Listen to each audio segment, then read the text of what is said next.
મહત્વના સમાચારની વાત કરીએ તો ઉમેદવારોના નામ પર ચર્ચા માટે અમિત ચાવડા દિલ્હી પહોંચ્યા છે। સૌરાષ્ટ્ર અને ઉત્તર ગુજરાતની બેઠકોના નામ પર મંથન થશે। હાઈકમાન્ડ સાથે ચર્ચા પણ કરશે અમિત ચાવડા।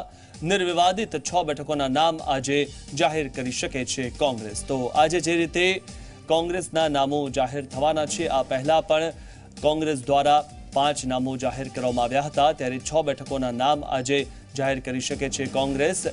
એટલે કે આજે કોંગ્રેસના નામો જે જાહેર થશે ઉમેદવારોના, અને આજે ભાજપ પણ નામો જાહેર કરશે।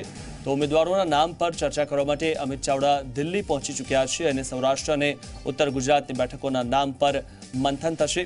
હાઈકમાન્ડ સાથે ચર્ચા કરશે અમિત ચાવડા અને જે નિર્વિવાદિત માનવામાં આવે છે 6 બેઠકો, તે નિર્વિવાદિત 6 બેઠકોના નામ આજે કોંગ્રેસ જાહેર કરી શકે છે। તો હવે જોવું રહ્યું કે આ જે 6 બેઠકો છે તેમાં કોના નામ જાહેર થાય છે।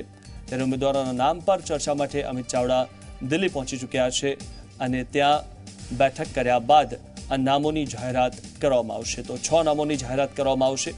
અત્યાર સુધીમાં કોંગ્રેસે જે રીતે 5 નામોની જાહેરાત કરી દીધી છે, ગુજરાતના જે કોંગ્રેસના 26 ઉમેદવારોમાંથી 5 નામોની જાહેરાત કરી છે, ત્યારે 6 ઉમેદવારોના નામની જાહેરાત કરવામાં આવશે। આજે વધુ માહિતી મેળવી અમારા સંવાદદાતા ગૌરવ પટેલ પાસેથી। ગૌરવ, જે નિર્વિવાદિત 6 બેઠકોના નામ આજે જાહેર થવાના છે, તે કઈ કઈ બેઠકો છે અને કયા ઉમેદવારોના નામ જાહેર થઈ શકે છે?